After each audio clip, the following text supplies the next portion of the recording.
और paper leak पर अखिलेश यादव का बयान, पेपर लीक पर जवाबदेही सरकार की, ये अखिलेश ने कहा। 20 से ज्यादा पेपर लीक यूपी में हुए, अखिलेश यादव का बयान। जब उनके दल के खुद लोग शामिल होंगे पेपर लीक में तो आप उनसे क्या उम्मीद रखेंगे? अखिलेश यादव ने यह आरोप लगाया और सीधे तौर पे कहा है कि भाई उन्हीं की पार्टी के लोग इसमें शामिल होंगे तो उनसे उम्मीद कैसी? जिम्मेदारी आज की सरकार की है, वो सदन में हम लोग कह चुके हैं कि जिम्मेदारी आज सरकार की है और सबसे ज्यादा paper leak Bharatiya Janata party की सरकार में हुई है, आम जन जानता है।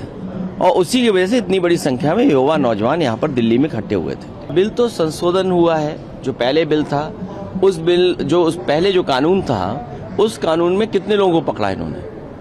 20 तो पेपर 20 से ज्यादा यूपी में हो गए, तो उसमें कितना पकड़े गए ये बताइए आप। सरकार ये बताए कितनों के खिलाफ कार्रवाई हुई है, कितने पकड़े गए हैं। जब सरकार खुद ही शामिल होगी, उनके दल के लोग खुद शामिल होंगे, तो क्या उम्मीद करोगे आप कानून से? अखिलेश कांग्रेस जनता पार्टी फिर से कह रही है प्रोटेस्ट करेंगे अगर जो है प्रोटेस्टर्स को हैरेस किया जा रहा है, उनके खिलाफ केस हुए हैं, सुप्रीम कोर्ट हुई है। इसीलिए कहा कि सदन में स्टेटमेंट एक बार आ जाता और सरकार ये कह देती किसी पर मुकदमे नहीं होंगे, किसी के खिलाफ कार्रवाई नहीं होगी, तो बात साफ हो जाती है। धन्यवाद। तो देखिए, अब अलग अलग राज्यों में जो पेपर लीक हुए हैं वो मामले भी, वो मुद्दे भी उठने लगे हैं। इससे पहले आपने सुना होगा बीजेपी और एनडीए के सहयोगी दलों की तरफ से उठाया जा रहा था ये मुद्दा कि कैसे कर्नाटक में पेपर लीक हुए, पंजाब में पेपर लीक हुए, और अब अखिलेश यादव कह रहे हैं कि पिछले 10 साल में यूपी में 20 पेपर लीक हुए हैं। पेपर लीक बिल पर चर्चा के दौरान आज लोकसभा में क्या होगा, इसका ट्रेलर कल ही दिखाई दिया।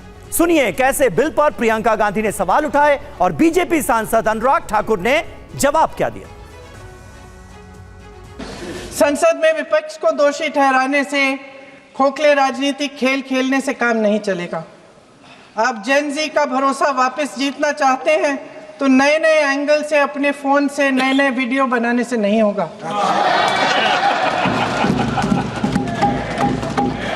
प्रधानमंत्री जी को कैमरे का एंगल नहीं, दिल का एंगल बदलना पड़ेगा।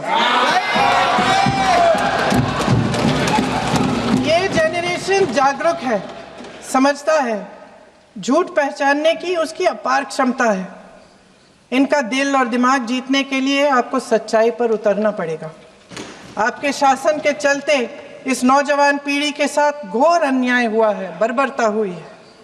इस सच्चाई को स्वीकार करिए। 14 CBSE class 10 math paper leak सरकार किसकी थी? कांग्रेस की। REET exam leak 2021 paper leak सरकार किसकी थी? कांग्रेस की। 2022 एसएससी सीजीएल पेपर लीक सरकार किसकी थी? कांग्रेस बड़ा की। है तो आप ले कर दीजिएगा। क्या सर? सर अभी तो सर अभी तो मैं आप ले कर दीजिए। सर अभी मैं केंद्र का बता रहा हूँ। अभी मैं राजस्थान की बात करूं तो 5 साल में 19 एग्जाम हुए जिनमें से 17 पेपर लीक हुए। 17 पेपर लीक हुए। पढ़ा दूं सर, गिनवा दूं? नहीं, आप कंक्लूड कीजिएगा प्लीज। नहीं सर, गिनवाना तो पड़ेगा सर, रिकॉर्ड पे आ जाए। और कुमार विक्रांत हमारे सहयोगी इस वक्त हमारे साथ मौजूद हैं।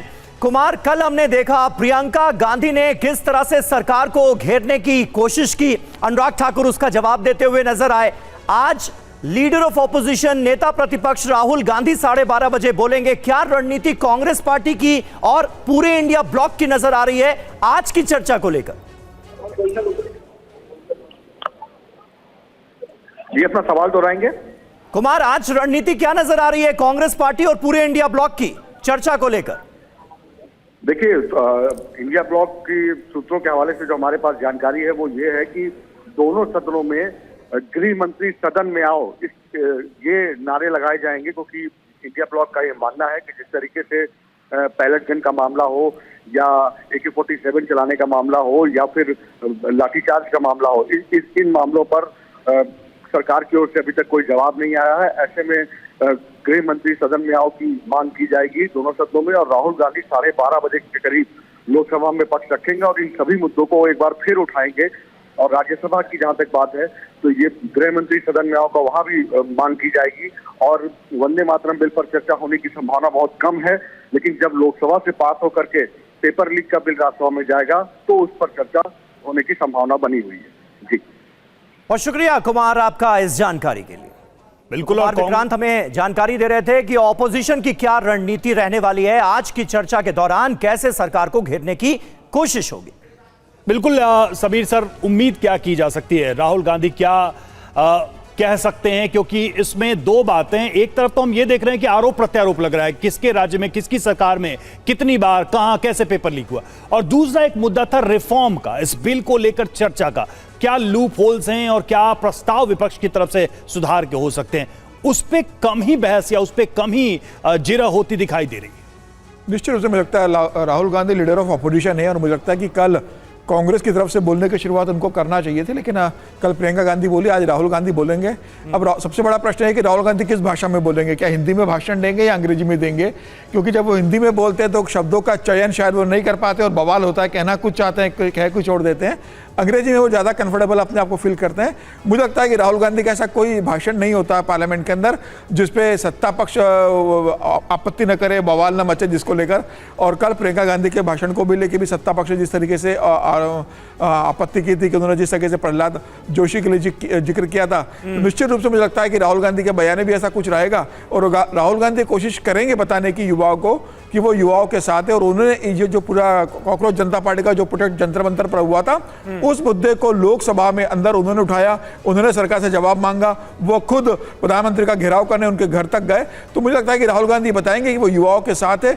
अब ये देखने वाली बात होगी वो किस तरीके से अपने आप को युवाओं के साथ जोड़ते हैं, वो सरकार को किस तरीके से एक्सपोज करते हैं, इस कानून को बेहतर करने के लिए क्या बताते हैं, और जो आरोप लग रहे हैं कि कांग्रेस की सरकारों में भी जिस तरीके से पेपर लीक हुए, राहुल गांधी इसको क्या जवाब देते हैं। मुझे लगता है कि लीडर ऑफ अपोजिशन को राहुल गांधी को तैयारी के साथ आना चाहिए, बेहतर भाषण देना चाहिए और बेहतर सुझाव भी वहां पर सरकार के सामने रखना चाहिए। युवाओं से राहुल गांधी कैसे जोड़ते हैं आज के बयानों के जरिए, आज के अपने संबोधन के जरिए, ये देखने वाली बात होगी विजय जी। लेकिन यहां पर एक महत्वपूर्ण बात यह भी है कि चाहे पेपर लीक का मुद्दा हो या शिक्षा व्यवस्था में सुधार का मुद्दा हो, छात्रों की गूंज कार्यक्रम के जरिए राहुल गांधी देश के अलग अलग हिस्सों में पहुंचकर डायरेक्ट संवाद करते हुए छात्रों से नजर आए थे और उसके बाद सीजेपी के प्रोटेस्ट के बाद भी हमने उन्हें लीड लेते हुए देखा। सरकार को घेरने की जिस तरह से उन्होंने कोशिश की, आंदोलन करते हुए सड़क पर भी नजर आए। ऐसे में आपकी एक्सपेक्टेशन क्या है आज नेता प्रतिपक्ष के संबोधन से? देखिए, ये बात ठीक है कि राहुल जी लगातार इस मामले को उठाते रहे। इनफैक्ट सीजेपी से पहले उन्होंने नीट के पेपर लीक का मामला उठाया था और वो गूंज के दौरान जो उनका प्रोग्राम है एनएसयूआई का, उसमें भी वो अलग अलग शहरों में जाकर बोलते रहे, पार्लियामेंट में भी उन्होंने उठाया है। लेकिन वो जब जंतर मंतर पर छात्रों का प्रदर्शन हो रहा था तो वो वहाँ नहीं गए, वहाँ छोड़कर प्रधानमंत्री आवास पर गए। खैर, वो उनका अपना स्टाइल है, अपना काम करने का, वो नहीं समझ रहे होंगे कि क्रेडिट किसी और को दिया जाए। लेकिन आज जो बहस होनी है, एक बात तो मैं ये कहूँ कि कल की जो बहस है उसमें जो पेपर लीक को लेकर और एजुकेशन सिस्टम को रिफॉर्म को लेकर जो चर्चा होनी चाहिए थी, उस तरह के कोई ठोस जवाब नहीं आए। एक दूसरे पर आरोप लगाना या जो लैंग्वेज जगलरी जिसे हम कहते हैं, उसको ज़्यादा कोशिश की गई और ज़्यादा एमपीज ये बताने को रहे कि वो जैन जी की जो लैंग्वेज है, लिंगो जिसे आप कहते हैं, वो डेलिलू हो या क्लोज्ड इट हो या दिल का एंगल हो, वो सारी बातें करते रहे। तो उससे बेहतर होता है कि उस पर काम करें। लेकिन आज का दिन जब राहुल जी बोल रहे होंगे तो समझिए पहले कि पहला उनका निशाना होंगे अमित शाह जी, होम मिनिस्टर साहब। और जो सीजेपी भी कह रही है कि अपराधियों को मामले को लेकर, जिस पर बार बार बात हो रही थी कि प्रधानमंत्री जी नहीं तो कम से कम होम मिनिस्टर साहब बोले पैलेट गन को लेकर, AK-47 के यूज़ को लेकर, तो राहुल जी का दबाव जो है, जोर जो है, वो इस बात पर रहेगा कि सरकार की तरफ से होम मिनिस्टर जवाब दें कि पुलिस की कार्रवाई किस तरह से की गई। और रिफॉर्म पर क्या होता है, मैं तो बार बार इस पर जोर दे रहा था कि ये मौका है पेपर लीक के बहाने हम पूरे एजुकेशन सिस्टम पर रिफॉर्म पर काम करें।